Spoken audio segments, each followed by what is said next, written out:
பேர் என்னங்க? கருப்பையண்ணே. கருப்பையா. எந்த தஞ்சாவூர் மாவட்டம்? மாவட்டம் பேராவூரணி தொகுதி. பேராவூரணி தொகுதி. சட்டமன்ற தொகுதி. இது வந்து அதிமுக கோட்டை. ஓ, நீங்க அதிமுக உறுப்பினரா இருக்கீங்களா? ஆமாண்ணே, ஆமாண்ணே. பெரிய அம்மாவுடைய விசுவாசினே எங்க குடும்பமே. உங்க குடும்பமே அம்மாவோட விசுவாசி? அம்மா விசுவாசி தான், அதுல மாற்றுக்கிறதே கிடையாது. எங்க அம்மா அம்மா வந்து 5005 கல்யாணம் பண்ணி வச்சு திருச்சி தெரியுமா? 5005 ஜோடிக்கு. ஆமா. அதுல நாங்க ஒரு ஜோடி. ஓ, அப்படியா? ஆமா, கண்டிப்பா. அதுல மாற்றுக்கிறதே கிடையாது. அம்மா என்னென்ன பண்ணுச்சோ அனைத்தும் எங்களுக்கு கிடைச்சிருச்சு ஓரளவு. பரவாயில்ல. அப்ப அம்மா கொடுத்த வாழ்க்கை உங்களுக்கு. ஆமா, கண்டிப்பா. அதுல மாற்றுக்கிறதே இல்லை. சரி. என்ன போல ஏழை எதுக்கு ரொம்ப நல்லா பண்ணுச்சு. இப்ப வந்து ஓ பன்னீர்செல்வத்தை வந்து கட்சியில சேர்த்துக்கவே முடியாது அப்படிங்கிறாரு எடப்பாடி பழனிசாமி. சேர்த்துக்க முடியாது. இவரு சேர்க்கலன்னா அவரு எந்த காலத்தையும் அவரு வர முடியாது. அவர் தலைமையில வந்து இந்த அதிமுக உருப்படவே உருப்படாது. திருப்பி மீண்டும் திமுக தான் வரும், வாய்ப்பே இல்ல. சரிங்க, நீங்க எடப்பாடி பழனிசாமி மேல இந்த அளவுக்கு நீங்க வந்து ஆதங்கமா பேசுறீங்க, அது உங்களுடைய கருத்து. ஆனால் வந்து எடப்பாடி பழனிசாமிக்கு முதலமைச்சர் பதவி கொடுத்துட்டு போனதுக்கு காரணமே வந்து ஓ பன்னீர்செல்வம் தான். காரணம் அவர் ஒரு தவறு பண்ணிட்டாரு ஒண்ணு. அடுத்து வந்து ஜட்ஜிகளா வந்து இவரை நம்பாம வந்து அவர் 1 மாசம் வச்சிருந்து இல்ல ஒரு 2 மாதம் வச்சிருந்து பன்னீர்செல்வத்தை வச்சிருந்து அதுக்கப்புறம் பார்த்து யாப்பா போதுப்பா நீ வேலையை பாரு, நான் பாத்துக்கிறேன் அப்படின்னு சொல்லி இருந்தா கூட இந்த பிரச்சனை இருக்காது. இது உடனே டக்குன்னு என்ன பண்ணிச்சுன்னா யார் பேச்சை கேட்டுக்கிட்டு அதெல்லாம் ஒத்துவராது. உதயகுமார் தான் போய் அம்மா ஓபிஎஸ் அவன் மனுஷனானே, அவன் முகரைய பத்தியில, அவன் முகரைய அவெல்லாம் மனுஷனானே, அவன் சாட்டா பாட்டினே, அவன் எல்லாம் ஒரு பொழுது அவனுக்கெல்லாம் நான் 10 ஓட்டு போடுவானே அவனாவது இல்ல. அவனை நம்பி இந்த அதிமுக இருக்கா? அப்ப இந்த அதிமுகவுல இருக்க தகுதி இல்லாதவன் இந்த ஆர்பி உதயகுமார், இந்த மீனவர் ஜெயக்குமார், இவெல்லாம் தகுதியே இல்லாத அவெல்லாம் ஒரு கற்பழிப்பு கேசுக்காரன் பொம்பளை விஷயத்துல. ஆமாண்ணே, நல்லா எடுத்து போட்டு விடுங்கண்ணே. அவனெல்லாம் கேவலப்படுத்தணும்னே. வெக்கரை பொறுத்து நல்லா சொல்றேன் கேளுங்கண்ணே. ஒரு சாதாரண ஆள் தான் நான் சொல்றேன். அதிமுக வந்து எடப்பாடி தலைமையில எப்போதுமே அமையறதுக்கு வாய்ப்பு இல்லைண்ணே. இருக்கலாம். சீனுக்கு வரணும்ல, சீனுக்கு வரணும். முக்கோணத்துல ஓட்டு ஒரு ஓட்டு விடுவாது, அதுல மாற்றுக்கிறதே கிடையாது. போடவே மாட்டான் ஜாதிக்காரன். அதுல எந்த மாற்றுக்கிறது கிடையாது. அதே முக்குளத்தூர்லாம் செல்லூர் ராஜ் இருக்காரு, அது எத்தனை பேர் இருந்தான்னு போடவே மாட்டாங்க. உயிர் போனாலும் போட மாட்டாங்க. முக்குளத்தூர் ஓட்டு விழுவாது, வாய்ப்பே இல்லை. நீங்க வேணா சவால் விடுறேன், 2026ல அவர் வந்து வாங்கி அவர் ஜெயிச்சு விட்டாருன்னா யாருன்னு கேளுங்க, திமுக தான் ஜெயிக்கும். இந்த எடப்பாடி தலைமையில இருந்துச்சுன்னா கடைசி வரைங்க திமுக தான் ஜெயிக்கும், வாய்ப்பு வேற லைனே கிடையாது. தெரிஞ்சு நான் கேள்விப்பட்டவர்களா, எடப்பாடி பழனிசாமி இப்ப பிஜேபி என்ன சொன்னாங்கன்னா, அண்ணாமலைக்கு நீங்க வந்து மாநிலங்களவை எம்பி கொடுத்து அமைச்சராக்கிருங்க, எங்க சைடுல முன்ற 2 ஆள் இருக்கு, நாங்க சரி கட்டுறோம். சி சண்முகத்துக்கு மாநிலங்களவை எம்பி கொடுத்து அவரை இணையமைச்சராக்கிருங்க. ஓபிஎஸ் கட்சியில சேர்க்க வேண்டாம், சேர்க்க வேண்டாம், நாங்க சீட்டு டீல் பேசிக்குவோம், நீங்க ஒரு 90 சீட்டு 100 சீட்டு வாங்கிங்க அப்படிங்கிற மாதிரி ஏதோ பேசி முடிச்சுட்டு சொல்றாங்க. அது வாய்ப்பு இல்லனே. ஓபிஎஸ் சசிகலா டிடிவி 3 பேரும் சேரணும்னா இந்த கட்சி குடிச்சரா போயிடும். அதுல எந்த மாற்றுக்கிறது கிடையாது. அவங்களுக்குள்ள என்ன கருத்து வருவாடுங்கிறது அப்புறம். அவங்க 3 பேரும் சேர்ந்தா மட்டும்தான் இந்த அதிமுக உறுப்பினர். எடப்பாடி பழனிசாமி மேல வேணும்னே நீங்க வந்து குற்றம் சுமத்துறீங்களோ? இல்ல, கிடையாது. அவர் ஏன் அவ்வளவு வீம்பு பேசுறாரு? நீங்க என்ன எல்லாருமே எடப்பாடி பழனிசாமிக்கு எதிராக பேசுறீங்க, நான் இப்ப ஆதரவா கேட்கிற மாதிரி. எடப்பாடி பழனிசாமிய முதலமைச்சர் பதவி அம்மையார் சசிகலா. ஆமா, ஒரு வகையில அவரை வந்து நம்ம பாராட்டக்கூடிய விஷயம் தான். அவர் நல்ல மனிதன். அதை எடப்பாடி வந்து நினைச்சா அவர் வந்து நல்ல மனிதன். 2500 பணம் கொடுத்தாரு அவருங்க. நம்ம ஏழை இதுக்கு அந்த கார்டுக்கு சராசரி கொடுத்தாரு. அதெல்லாம் ஒரு நல்ல மனிதன் தான். அதுக்கே சொல்லலங்க, நல்லா செஞ்சாரு இந்த 4 வருஷம் ஆட்சியில. அதே நேரத்துல அரவணைச்சு போக மாட்டேங்கிறாரு. அரவணைச்சு போகணும். ஒரு நிமிஷம் என்ன பேச விடுங்க. எடப்பாடி பழனிசாமி வந்து அம்மையார் சசிகலாவுக்கு பயந்துதான் இருந்திருக்காரு. ஆனா இந்த 11 பேரு சட்டமன்ற உறுப்பினர்களை கூட்டிட்டு ஓ பன்னீர்செல்வம் போனாரு பாருங்க. போகும்போது என்ன தெரியுமா நிபந்தனை வைக்கிறாரு? சசிகலா கட்சியில இருந்து தூக்கணும், ஜெயலலிதாவோட இறப்புல மர்மம் இருக்குன்னு சொல்லி சசிகலா வழக்கு போடணும். ரெண்டையும் செஞ்சினாதான் உன் ஆட்சிக்கு நான் அந்த 11 பேர்த்தோட உனக்கு ஆதரவு தருவேன். அப்படின்னு சொன்னா நீங்க எடப்பாடி பழனிசாமி இடத்துல நீங்க இருக்கீங்கன்னு வச்சுங்களா, அந்த இடத்துல என்ன பண்ணுவீங்க? ஆமா ஆமா, அது அது அது உண்மை. இவர்தான் பண்ணி விடுது. இவர் தொடர்பு ஆரம்பமும் ஓபிஎஸ் தான், முடிவும் ஓபிஎஸ் தான். எடப்பாடியார வந்து நான் குறையெல்லாம் சொல்லல. எடப்பாடியார் வந்து ரொம்ப தங்கமான மனுஷன், அதுல இந்த மாற்று கருத்து இல்ல. அவர் விசுவாசமா தாங்க இருந்திருக்காரு. அவர் அந்த சசிகலா வட்டத்துல இருந்து விலைக்கு விட்டதே ஓபிஎஸ் தானே. ஆமா ஆமா ஆமா ஆமா. 11 பேர்த்தோட வர்றேன், ஆனா சசிகலா கட்சியை விட்டு நீக்கணும். 11 பேர்த்தோட வர்றேன், ஜெயலலிதா இறப்புல மர்மம் இருக்கு, சசிகலா காரணம் சொல்லி வழக்கு போடணும். ஆமாண்ணே ஆமாண்ணே ஆமாண்ணே, அப்படின்னு சொன்னது ஓபிஎஸ் தானே. அப்ப நீங்க ஓபிஎஸ் வந்து இதா பேசுறீங்களே, ஓபிஎஸ்க்கு ஆதரவால பேசுறீங்க. இல்லண்ணே இல்லண்ணே, ஓபிஎஸ் பண்ணது ஒரு தவறா இருந்தாலும் கூட இன்ன வரலையும் ஊடகத்துல ஓ பன்னீர்செல்வம் வந்து அம்மையார் சசிகலா வந்து கட்சியோட பொதுச்செயலரா இருக்கட்டும், அவர் தலைமையில நான் இயங்க தயார்னு இவர் பேட்டி கொடுக்க தயார். அதான் கொடுக்க மாட்டேங்கிறாரு. அப்ப அவரு அதுக்குதான் இப்ப எடப்பாடியார் வந்து முறையா பதில் சொல்லிட்டு இருக்காரு. அதை நான் குறை சொல்ல மாட்டேன். எடப்பாடியார் வந்து அவரு அடுத்த கம்யூனிட்டியா இருந்தாலும் கூட அதை பத்தி நான் குறை சொல்லல. ஆனா தெளிவான அடிக்கிறேன். இவருக்கு எங்கே போச்சு ரோசம்? இப்ப உன்னோட நான் சீனியருங்கிறாரு இவரு.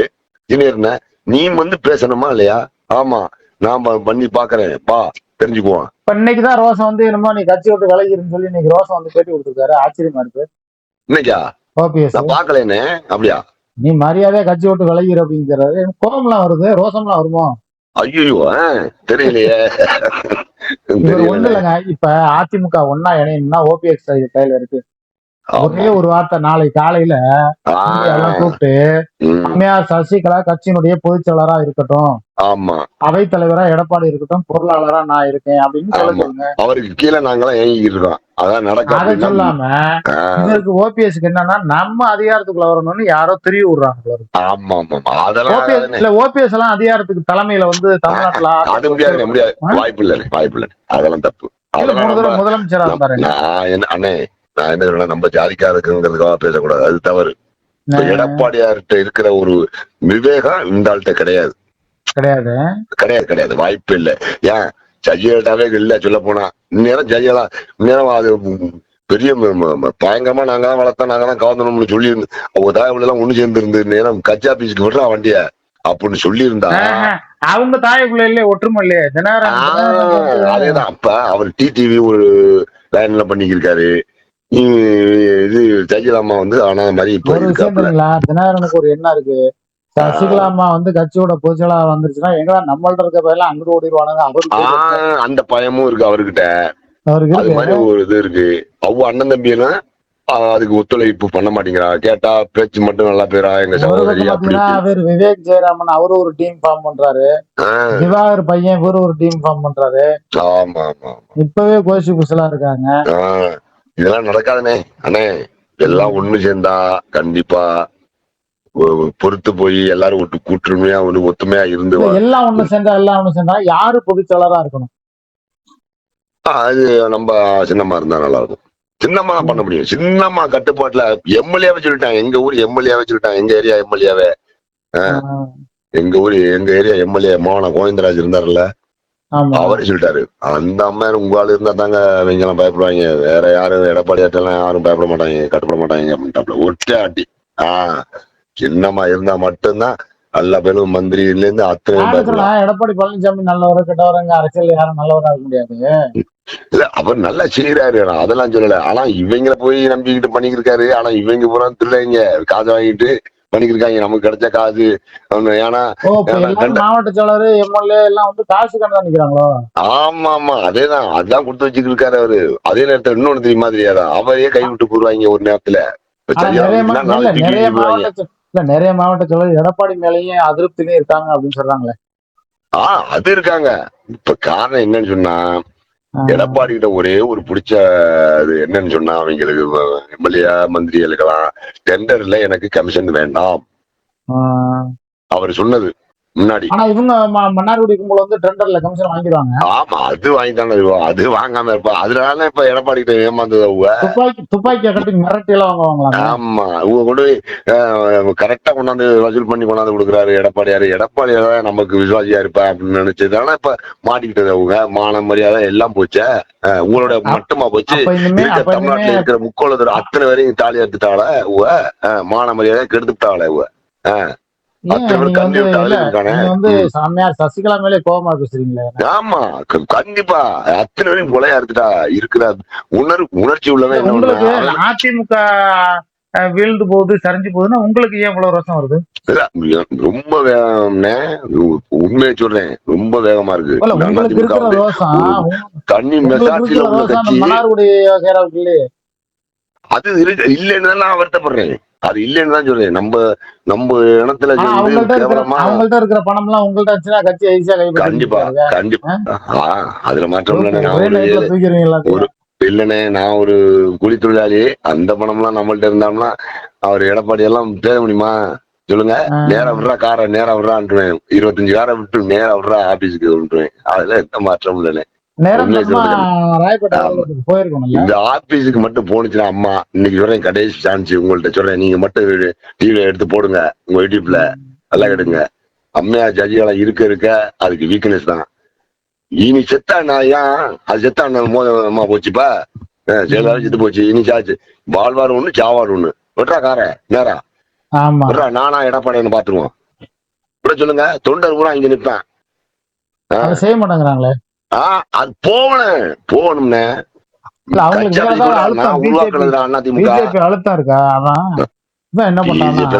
அண்ணே பிஜேபி எல்லாம் கிட்ட நிக்க முடியாதுண்ணே. அதெல்லாம் வேஸ்ட்ண்ணே. நம்ம இது ஜெயலலிதா என்ன சொல்லிச்சு? நிதி தரலையா துப்பாட்டிக்க ஏன் நாட்டுல உள்ளதை நான் வச்சு பாத்துக்கிறேன், போயிட்டே ஏரியா அப்படின்னு. ஏன் அது சவால் விட முடியாதா? நீ பக்கத்துல இருந்தால் தானே, அம்மா கிட்ட இருந்தால் தானே. உனக்கு எங்க போச்சு அந்த இது? நீ சொல்ல முடியாது வார்த்தை. என்ன பிஜேபி போய் உரைச்சிரியா? பிஜேபிக்கு நமக்கு என்ன சம்பந்தம்? வீரவண்டி கட்டபொம்மன் சொன்ன மாதிரி அவன் யாரோ நம்ம யாரோ. ஒரு வேலுநாச்சியார் பரம்பரை இப்படி வந்து ரொம்ப நமக்கே ரொம்ப. பிஜேபிக்கு நமக்கு என்னென்ன தொடர்பு? ஒட்டா உறவா இல்ல நம்மளோட ஒத்து போனவனா இல்ல நம்ம ஜாதிக்காரனா? எதுல சேர்க்க முடியும் சொல்லுங்கண்ணே? தமிழ்நாடுங்கிறது நம்ம யாரா இருந்தாலும் புரியுதா? பிஜேபிக்கு நமக்கு என்ன இருக்கு? நம்மளோட விவாதம் என்ன? அவன் எந்த காலத்திலயும் பிஜேபிக்கு நமக்கு என்ன சம்பந்தம் இருக்கு? இன்னைக்கு அந்த கட்சியில போய் சேர்றான். எத்தனை பேரை சேர்றான்? ஏடி பிர்லா தாலியத்தனை அத்தனை பேரையும் சேர்த்துக்கிறாங்க. அதிமுக ஒருத்தர் இருக்க முடியுமா? அம்மா இருக்கும்போது ஒருத்தர் இருக்க முடியுமா? கருப்புசாமி எம்எல்ஏ என்ன சொன்னாப்ல சட்டசபையில? அம்மாவை சிரிக்க வச்ச ஒரே ஆளு கருப்புசாமி எம்எல்ஏ மட்டும்தான். ஞாபகம் இருக்கா? இவரு இப்ப எடப்பாடி பழனிசாமியோட எஸ்பி வேலுமணி போயிருக்காரு, சி சண்முகம் போயிருக்காரு. ஆனா முக்குளத்தூர் சமுதாயத்தை சேர்ந்தவங்க யாருமே அங்க போலையே. எங்க போக மாட்டானே. இவங்க தானே இருக்காங்க. செல்லூர் ராசு நல்ல ஆளு தான். அவரெல்லாம் இப்ப என்ன அப்படின்னா எப்ப காய் கீழே விழுவும் பாத்துட்டு இருக்காங்க. இப்ப அவன் வேற ஒண்ணும் கிடையாது. செல்லூர் ராஜுக்கெல்லாம் வெறுப்பு இருக்கு. சசிகலாவோட விசுவாசி தான் இருப்பாரு அவரு. வந்து புரட்சி தமிழருங்கிறாரு. அது சும்மா அதெல்லாம் சும்மா வேஸ்ட்னே. அவன் காண்டி பண்ணிக்கிட்டு இருப்பேன். செருப்பு போட மாட்டேன். அம்மா காண்டி நான் தாடி வளர்த்துக்கிறேன். பாத்தியா தாடிய பத்தியா? எல்லா எம்எல்ஏ எப்படி இருக்கேன், எல்லா அமைச்சரும் எப்படி இருக்கேன் பாப்போம். அம்மையார் சசிகலாவுடைய தலைமையில அந்த கட்சி இருந்தாதான் ஆளுமையா இருக்கும் அப்படின்னு மாற்றுக்கிறதே கிடையாது. இப்ப எடப்பாடியார் கொஞ்சோடு நயந்து இவர் பெரிய புத்திசாலியா இருந்தால் இதுல காமிக்கணும். இவர் கட்டிக்காரா அனைத்தையும் ஒண்ணு சேர்த்து யாருந்த தைவும் இல்ல அதிமுக தனிச்சு நிக்க போகுது அப்படின்னு மட்டும் சொல்லி அறிவிச்சுட்டாருன்னா ஒண்ணுமே பண்ண முடியாது. எவனும் கிட்ட நிக்க முடியாது. அத்தனை பேர் எல்லாருமே ஒன்னா சேர்ந்தா பிஜேபி கூட தேவையில்லை. சவால் விடலாம். அம்மா மாதிரி சவால் விடலாம். யாரோடய கூட்டணி கிடையாது. அனைத்து இந்திய அண்ணா தினம் தனித்து நிக்க போகுது அப்படின்னு சொல்ல முடியுமா? அந்த மாதிரி சொல்லலாமே. ஆனா எடப்பாடியார் சொல்லலாமே. நல்ல மனிதன் தான் அவர் சொல்லலாம். பழனிசாமி அந்த அளவுக்கு மனசு இறங்கி வருவாரான்னு பாப்போம். அவர் அனைத்து இந்திய வருவாரு. அண்ணா அனைத்து இந்திய அண்ணா திராவிட முன்னேற்ற கழகத்துடைய பொதுச் செயலாளர் வரணும்னு உங்களுடைய பல்வேறு கருத்துக்களை எங்களை சொல்லியிருக்கீங்க. அண்ணே எங்களை மாதிரி தொண்டர்கள், அடிப்பட்ட தொண்டர்கள் ரொம்ப வேதனைஞ்சு போயிருக்கோம்னே. சரிங்க. உங்களுடைய நல்ல அவர் வருவாரு. நோக்கங்கள் எங்களுக்கு நம்பிக்கை இருக்கு. எடப்பாடி கடைசி நேரத்துல வந்து எல்லாரையும் அரவணைச்சு பரவாயில்ல. போகணும். எடப்பாடி பழனிசாமி கடை சொல்லி நம்புறீங்க. உங்களுடைய நல்ல நோக்கங்கள் வெற்றி பெற வாழ்த்துக்கள். கண்டிப்பா அடுத்த செய்தியில கண்டிப்பா சந்திப்போம்.